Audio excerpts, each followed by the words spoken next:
Grace Grows is a grassroots nonprofit, and we have this community garden here where we do horticultural therapy and we grow food and herbs with people who are experiencing homelessness. And we also do food systems work in Southeast Gainesville, which is an area classified as a food desert. And I started building a garden with people from the tent city and who are sheltered here. We eventually created programming for horticultural teaching, and we use a strengths-based approach and motivational interviewing to support people in pursuing their own goals through the medium of horticulture. The thing that stands out to me the most in the way that people respond is that it makes them think about their families, it makes them think about home. I think it's empowering for people. I built the benches and the gazebo. My opinion is when I come here see this here, it makes me feel good because it's beauty. Yes, we're homeless, but it gives more of a comfort of home. I think I'm good at making people feel safe and also not feeling unsafe. People who are experiencing homelessness are stigmatized, they're othered, they're talked about like they're not even human. I've had so many people tell me about their experiences of discrimination, crying, saying that they had money and went into a restaurant to get food and they got kicked out because they were homeless. This horrible feelings of alienation. There was a tent city of about 300 people, and almost every single woman that I spoke to out there said that they'd been sexually assaulted or raped. And that's I wanted to shout that from the rooftops.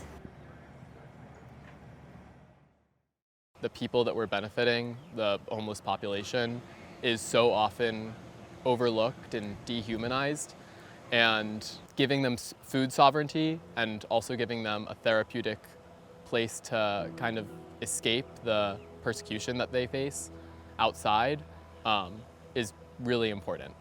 More recently, Joey Benjamin helped us build the Eco Garden Park in the back. People who are experiencing homelessness get kicked out of parks, even when they're just tired and trying to rest. And that space was meant to be their park, their garden.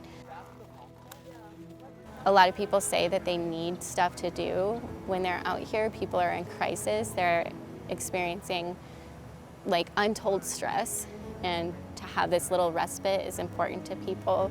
I've had people tell me that it's the one place where they feel safe, or the one place that feels like it belongs to them. She asked me why I was homeless. I said existential angst, But anyways, it kind of gives meaning and purpose to life, That's what I think about gardening, is it kind of, there's just something out, it's therapeutic, Being involved in our organization is really about listening and reciprocity.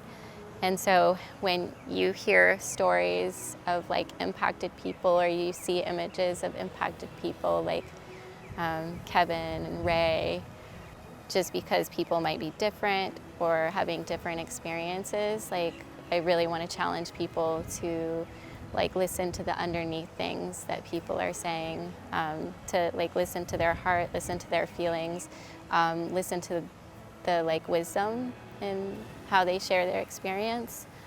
And if you want to get involved with the organization, that's the culture that we have. I think sometimes people see a garden as somewhat frivolous in a crisis environment, but it's really, really meaningful to people. But aside from that, we do the work in the dirt, and we do work addressing the root issues. And I just want people to know that we're addressing things from multiple sides. So garden and food justice.